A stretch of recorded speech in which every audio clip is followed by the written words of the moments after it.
Hey. So today I'm continuing my how to build your first list in this army series for absolute beginners. And I'm going to take you to my preferred army builder, which is Easy Army, and we're going to build a British list today. So here we have it. Armies of Great Britain. Link to Easy Army will be in the description.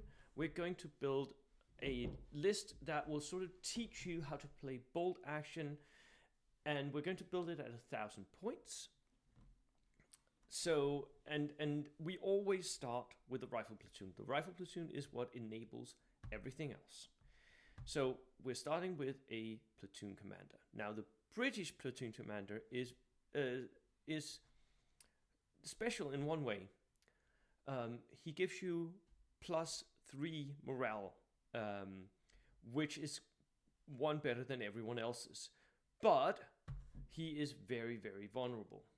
So what you're going to do is you're going to buy him at the cheapest possible cost you can take him, because you should learn never, ever to expose him to any sort of danger. So we're buying him inexperienced. We're taking a pistol instead of the rifle because he does not want to get out. He does not want to shoot. He does not want to fight. He is going to stay in a transport all game. So that means we're immediately buying a transport for him. And I would suggest the white scout car. It's a great vehicle. It really works. If you buy it regular, you can have an HMG that can shoot at the front. I mean, it's very, very good. You could buy all these extra MMGs. I don't think you should. I don't think it's worth it at the moment. There may be, special times when it becomes worth it, but at the moment, no. Right. So that's the start of it for us. Then we go and grab what we have to take, which is the infantry. The infantry in the British book is not particularly interesting, but there are a couple of things that are really, really good, and I think you should play around with. One is the air landing rifle section. In air landing rifle section, you can take these 4 men, so it's not a big unit. This is a unit that should teach you to stay back and shoot at range. So you take 4 men and you give them an LMG. And that's it. Nothing else for them. Just keep these 4 guys alive, move them in your own deployment zone, and when you can, poke out the LMG and take some shots at long range. That's a good start.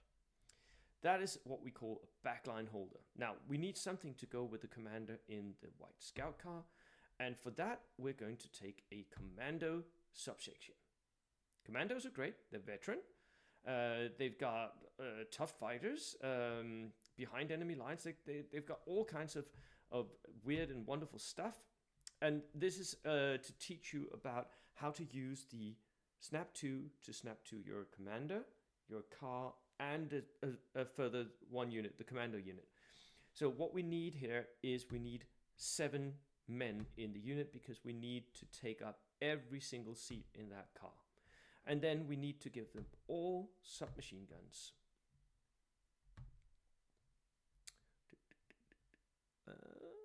How many do we have? We have 6, right? Here we go. There we go. You could buy all kinds of other stuff for them. Don't bother to start with. This is just to teach you the basic of having a unit that is very deadly in close combat and how to ferry that unit up towards the enemy. So now we have a backline holder unit. We have a push unit that can be pushed up towards that.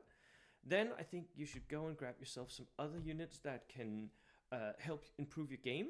One of the things that it's not really needed that much anymore, but it is nice for game purposes to teach you about the rules is the sniper.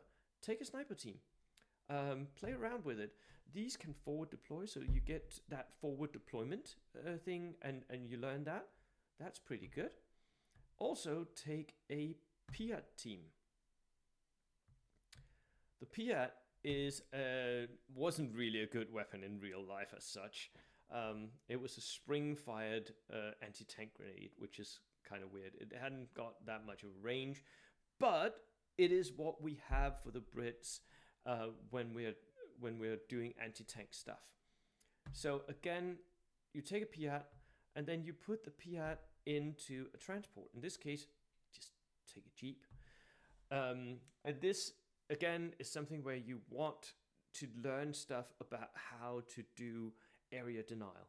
This is not really a good unit to push and to try and hunt an enemy vehicle, but it's absolutely brilliant because it is a threat area. So park this Jeep with a Piat in it behind a line of sight blocker and just watch the enemies stay at range of you. They won't come near you with their vehicles because the Piat is a threat. Finally, we take a light mortar because always take a light mortar. Light mortar play is very, very important. There we go. And you know what? We can actually add 1 man inexperienced. So it's a 3-man unit. That means it's easier for you to keep them alive because it's easier to get cover saves. The light mortar is mostly there to teach you how to use mortars to zero in, which is always a good thing to do. And now we need 1 more unit that can sort of push on foot. And I think you should just take a regular rifle platoon. You should take them regular, and we should take them at least 7 men. Preferably like 9 men, I think. 9 men. 9 men also means that it's worth it giving the NCO a submachine gun, and it's also worth it giving 1 guy an LMG. This unit is an expensive unit, but it's a unit that can sort of take care of itself. The SMG is there for if you ever get into close combat. The SMG is there to pour your extra attacks, because as a Brit you get 1 extra attack per 3 men. This is also why you take them in 3, so 3, 6, 9-man units. You pour that into that one because it has tough fighter. And the LMG is there so that you at range are still a threat, right? It's a big section that can go on foot up and claim an objective. On top of that, I think you should get yourself some armor. And I think we should just take 2 tanks. And the basic tank for the Brits that everyone is running at this moment is the Crusader AA. It's a really good tank. It's a really good tank, and you take it regular, and you take it with double turret mounted light autocannons, because that is potentially 4 1-inch templates that you can get at an enemy. It's also a pretty good anti-air asset because it has flak. Just don't expect it to go and fight head-on against enemy armored vehicles, because it's not what it's designed for. It can take them if you flank, but it's a pretty good like anti-infantry tank. So use it as such, and try to learn how to use these light autocannons to also sometimes threaten enemy armor. The second thing I would take, we need to make that our command vehicle. Add command vehicle special rule. Now the Brits have a bunch of lovely tanks. They have so many nice options here. I think the one that you should go with here is something that will teach you about recce. So we're looking for the Humber armored car. Here we go. That'll teach you recce, and it's a pretty good flanking unit, which also teaches you something about where to place your units. I think that's really good. Sorry, we don't want the light anti-tank gun. We just want the turret-mounted light autocannon with an MMG. Learn how to use those first. Right. We've spent 755 points. We have enough for my heavy weapons platoon. I always recommend this. Again, we're taking a platoon commander. This platoon commander as well will need to stay out of line of sight. He, again, in order to encourage you not to do anything with him, takes a pistol, inexperienced. Don't expose him to any enemy fire. Put him behind somewhere where he can be out of line of sight. Very, very important. For heavy weapons, I think you should take a medium machine gun team. That will teach you about where to place your units. 50 points, pretty cheap. It's not absolutely the best you can do for 50 points, but you know, it's not bad at all. And I think you should take a medium mortar team as well. Because again, medium mortars, as I've done in other videos on this, you can add spotter, which will teach you about using spotters and placing your mortar in relation to that spotter.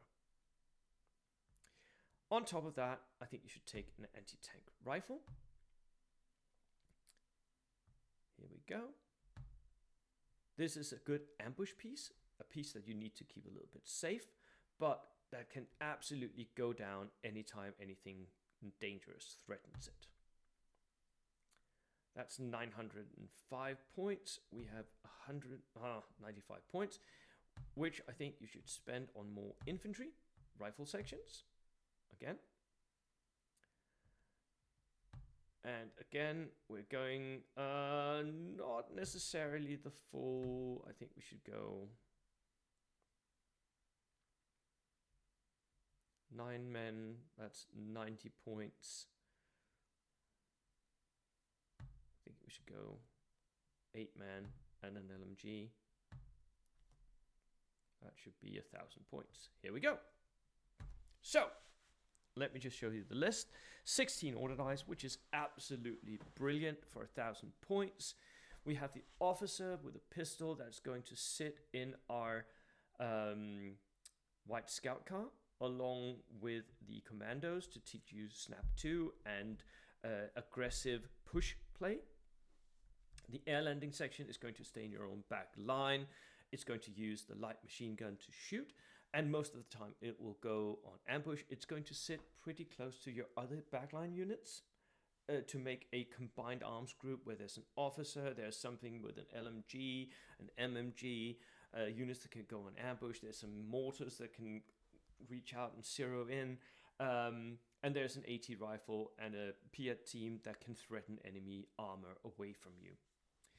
Then we have 2 rifle sections here that can push a little bit up into the central board. They're regulars, so they will take casualties, they will die at some point, but they can hold their own for a while. The sniper team, infiltration, that teaches you infiltration, along with the spotter for the mortar. The sniper team, most of the time, should be on ambush as well. If something shoots at it, go down. Otherwise, shoot late in the turn.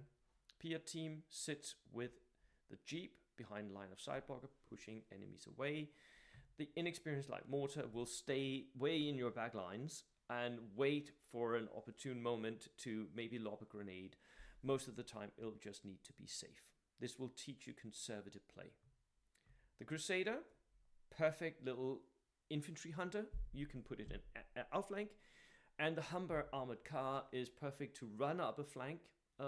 So that can teach you about recce. It can teach you about how to use your armored car on your flanks to protect your flanks or to push the enemy's flanks.